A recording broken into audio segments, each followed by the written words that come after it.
सुरुवात करणार आहोत न्यूज टॉप 9 ची मोठ्या बातम्यांनी। औरंगाबादमध्ये भाजप नेत्या पंकजा मुंडे समर्थकांनी पुन्हा राडा घातला। केंद्रीय मंत्री भागवत कराड यांचा ताफा अडवताना पंकजा समर्थकांना पोलिसांनी ताब्यात घेतलं।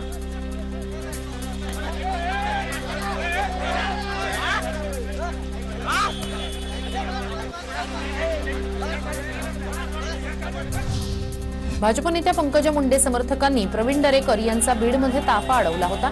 पंकजा मुंडे यांना विधान परिषदेची उमेदवारी न दिल्यानं पंकजा मुंडे समर्थक आक्रमक झाले।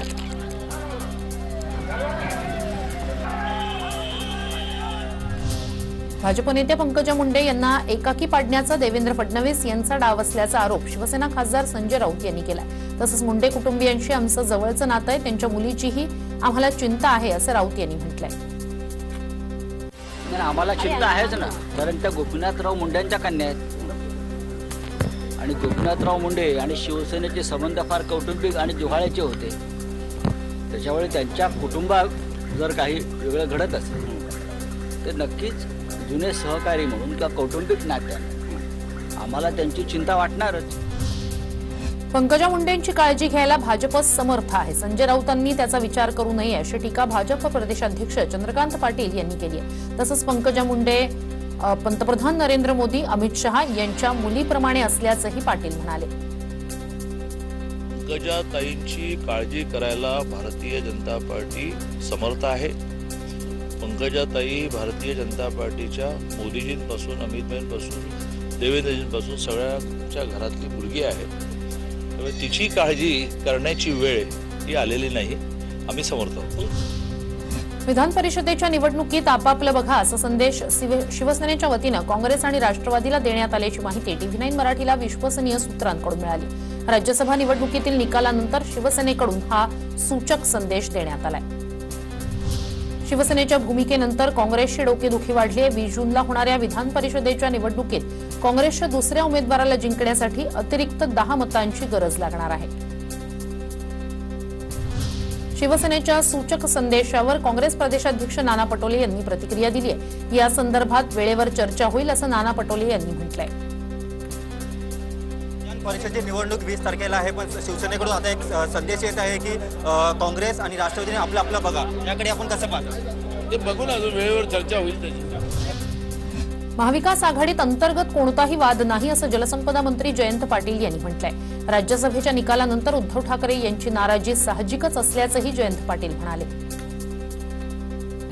वाद कोणताही नाहीये, दुसरा उमेदवार आहे तो निवडून येणं आवश्यक होतं, त्याबद्दल ते नाराज होणं स्वाभाविकच आहे।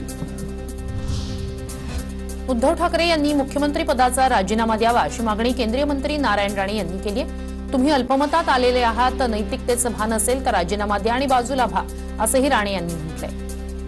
उद्धव ठाकरेजी, सत्तेला 145 मतं लागतात, तुम्ही अल्पमतात आलेला आहात, तुम्ही राजीनामा द्या, नैतिकतेचं भान असेल तर राजीनामा द्या आणि बाजूला व्हा। आता पाहणार आहोत राजकीय घडामोडी। अपक्ष आमदार देवेंद्र भुयार यांनी राष्ट्रवादीचे अध्यक्ष शरद पवार यांची भेट घेतली आहे। देवेंद्र भुयार यांनी आपली मतं भाजपला दिल्याचा आरोप शिवसेना नेते संजय राऊत यांनी केला होता, त्यामुळे भुयार यांनी पवारांची भेट घेतली। शरद पवारांच्या भेटीनंतर अपक्ष आमदार देवेंद्र भुयार यांनी शिवसेना नेते संजय राऊत यांचीही भेट घेतली आहे। गैरसमजुतीतून शिवसेना नेते संजय राऊत यांनी आरोप केले होते, मात्र आता भेट झाल्यामुळे गैरसमज दूर झाल्याचं अपक्ष आमदार देवेंद्र भुयार यांनी म्हटलंय। तसंच मी महाविकास आघाडी सोबतच आहे असा खुलासाही भुयार यांनी केलाय। हो, झाली चर्चा। मी साहेबांना सांगितलं की मी महाविकास आघाडीचा पूर्वी सुद्धा घटक होतो, काल सुद्धा होतो, आज सुद्धा आणि उद्या पण राहणार। मी काय मी महाविकास आघाडी सोबत, मी साहेबांना सांगितलं। आमच्या हातात ईडी दिल्यास देवेंद्र फडणवीसही शिवसेनेला मतदान करतील अशी टीका राज्यसभा निवडणुकीवरून शिवसेना नेते संजय राऊत यांनी केली आहे। आमदाराचा अवमान करण्याचा प्रश्न नाही, अजिबात प्रश्न नाही। आम्ही काय बोलतोय हे त्यांनाही माहिती आहे आणि भाजपलाही माहिती आहे। आमच्या हातामध्ये जर 2 दिवस ईडी दिलं तर देवेंद्र फडणवीस सुद्धा शिवसेनेला मतदान करतील। ईडी हातात असायला केंद्रात सत्ता असावी लागते असं प्रत्युत्तर केंद्रीय मंत्री नारायण राणे यांनी संजय राऊतांना दिलंय। आमच्याकडे असती तर देवेंद्र फडणवीसांनी आम्हाला मतदान केलं असतं असं संजय राऊत यांनी म्हटलं. आणि त्याला लोकसभेची सत्ता लागते. केंद्रीय मंत्री नारायण राणे यांनी संजय राऊतांवर टीका केली आहे. संजय राऊत फक्त एका मतानं पराभूत होण्यापासून वाचले असं राणे यांनी म्हटलंय. संजय राऊत पण एक मताने आले, काटावर आले, वाचले आमच्या हातातून. एकूणच आघाडीची मतं ज्यांना मिळाले पाहिजे होती, सत्तेत आहेत, तेवढी मतं मिळाली नाही. राज्यमंत्री बच्चू कडू यांनी राज्यसभेतील पराभवावरून महाविकास आघाडी सरकारला घरचा आहेर दिलाय. निवडणुकीत मवियाचं नियोजन चुकलं, पराभवाचं खापर अपक्षांवर फोडून चालणार नाही असं बच्चू कडू यांनी म्हटलंय. तसंच काँग्रेसनं 44 ऐवजी 42चा कोटा घ्यायला हवा होता असंही ते म्हणाले. खरं तर सर्वच अपक्ष याला दोषी आहे असं नाही आहे. यामध्ये मोठ्या पक्षांचंही नियोजन चुकलेलं आहे. राज्यसभा निवडणुकीत शिवसेना आमदार सुहास कांदे यांचं मत बाद ठरवण्यात आलं. या संदर्भात त्यांनी आज पुण्यात वकिलांची भेट घेतली. जर निकाल माझ्या बाजूने लागला तर निवडणूक आयोगाच्या विरोधात अब्रू नुकसानीचा दावा करणार असं सुहास कांदे यांनी सांगितलंय. इलेक्शन कमिशनच्या विरोधात चाललोय आणि मी कोर्टाला कॅमेऱ्याची मागणी केली. कॅमेरा आपण स्वतः चेक करावा. याच्यानंतर जर माझ्या बाजूने निकाल लागला तर मी इलेक्शन कमिशनच्या विरोधामध्ये अब्रू नुकसानीचा मोठा दावा दाखल करतो. राज्यसभा निवडणुकीत गाफील राहून पराभव झाला, मात्र विधान परिषदेला ताकही फुंकून प्यावं लागण्याची आवश्यकता असल्याचं मत राष्ट्रवादीचे नेते एकनाथ खडसे यांनी व्यक्त केलंय. राज्यसभेच्या निवडणुकीमध्ये आम्ही बरंच काही शिकलो. जो ओव्हर कॉन्फिडन्स होता किंवा ज्या प्रमाणे दुर्लक्ष झालं ते आता दुर्लक्ष करता कामा नये. विधान परिषदेला त्यामुळे जसं म्हणतं की दूध पिण्याच्या आधी ताकही फुंकून प्यावं लागतं, तशा प्रकारे आता विधान परिषदेची तयारी करत असताना प्रत्येक गोष्ट तपासून आणि विश्वासानं करण्याची आवश्यकता आहे. आता पाहणार आहोत महत्त्वाच्या बातम्या. शरद पवारांना जर राष्ट्रपती पदाचा उमेदवार घोषित केलं तर काँग्रेसचा त्यांना पाठिंबा असेल असं वक्तव्य काँग्रेस प्रदेशाध्यक्ष नाना पटोले यांनी केलंय. राष्ट्रपतीची निवडणूक आहे. सोनिया गांधी यांनी अनेक लोकांशी चर्चा केली आहे. शरद पवार हे महाविकास आघाडीचे आणि संयुक्त पुरोगामी आघाडीचे प्रमुख उमेदवार असणार आहेत. झालं तर आमचं समर्थन आहे. महाराष्ट्राचा व्यक्ती अगर देशाचे राष्ट्रपती होत असतील तर निश्चितपणे त्यांचं नाव पुढे आलं तर महाराष्ट्र काँग्रेस त्यांच्याबरोबर आहे.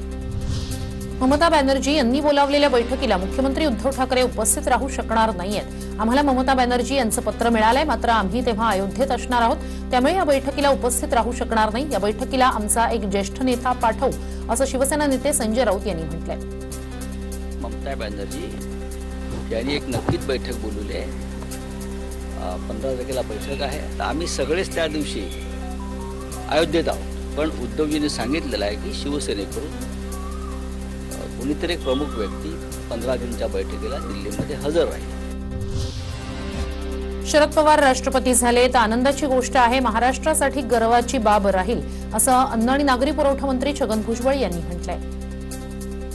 विरोधी पक्ष की ओर से, पार्टियों की ओर से राष्ट्रपति पद के लिए उम्मीदवार के तरीके से खड़ा किया है.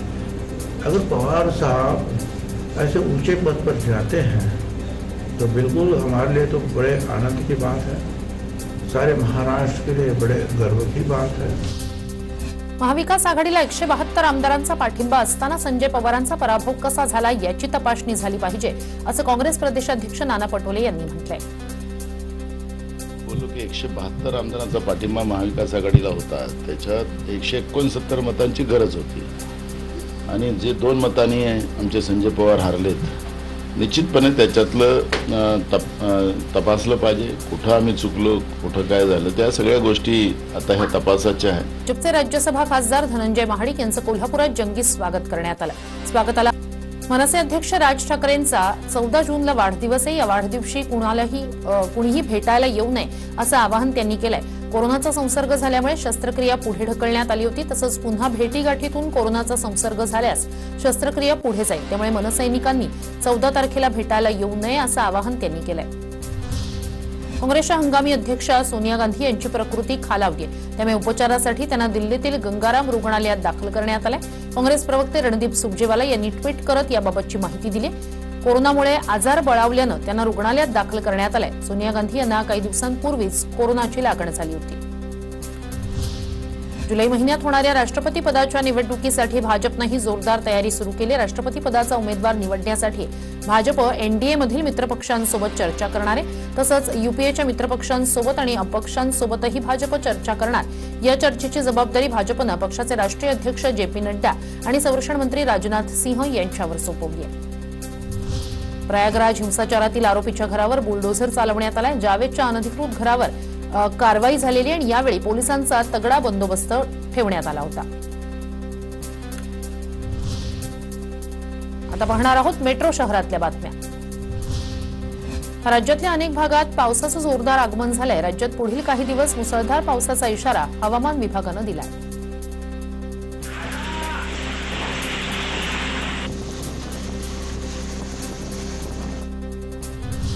बीड जिल्ह्यातील आष्टी आणि पाटोदा तालुक्यात मुसळधार पावसानं हजेरी लावली. या तुफान पावसामुळे नदी नाले ओसंडून वाहू लागले. बळीराजा यामुळे आनंदात आहे.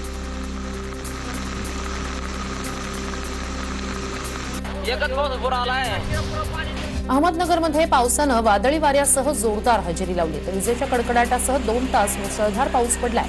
अनेक ठिकाणी विजेचे खांब आणि झाडाच्या फांद्या तुटून पडल्यात.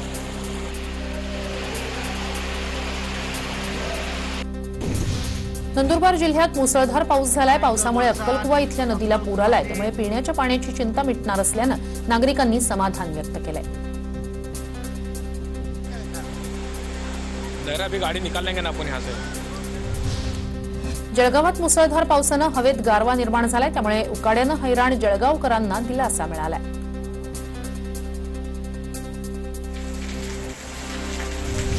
चंद्रपूर जिल्ह्यातील कारवा जंगलात वाघानं केलेल्या शिकारीचा व्हिडिओ व्हायरल होतोय. जंगलातील कृत्रिम पाणवठ्यावर रानडुकराची वाघानं शिताफीनं शिकार केली आहे. नाशिक महानगरपालिका शहरात 50 इलेक्ट्रिक बस सुरू करणार आहे. तसंच या बसेससाठी शहरात चार्जिंग स्टेशन देखील सुरू करणार अशी माहिती पालिका आयुक्तांनी दिली आहे. नाशिक मनपा आयुक्तांनी सिमेंट मॉडेल रोड तयार करण्याचा निर्णय घेतलाय. महापालिकेच्या हद्दीतील 6 विभागात हे रस्ते तयार केले जाणार आहेत. त्यामुळे डांबरी रस्त्यावरील खोदकाम टळणार आहे. राज्यसभा खासदार अनिल बोंडे यांनी नागपूरमध्ये आरएसएस स्मृती भवन इथे पहिले सरसंघचालक केशव हेडगेवार यांच्या समाधीचं दर्शन घेतले. खासदार झाल्यानंतर बोंडे पहिल्यांदाच नागपूरमध्ये आलेत. आता पाहणार आहोत पुणे जिल्ह्यातल्या बातम्या.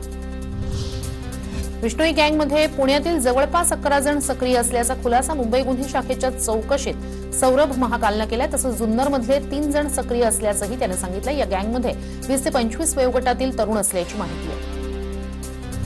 पंतप्रधान नरेंद्र मोदी 14 जूनला देहूत येणार आहेत. त्यांच्या हस्ते तुकाराम महाराज शिळा मंदिराचं लोकार्पण होणार आहे. या कार्यक्रमाची जय्यत तयारी सुरू आहे. त्याचा आढावा भाजप प्रदेशाध्यक्ष चंद्रकांत पाटील यांनी घेतलाय.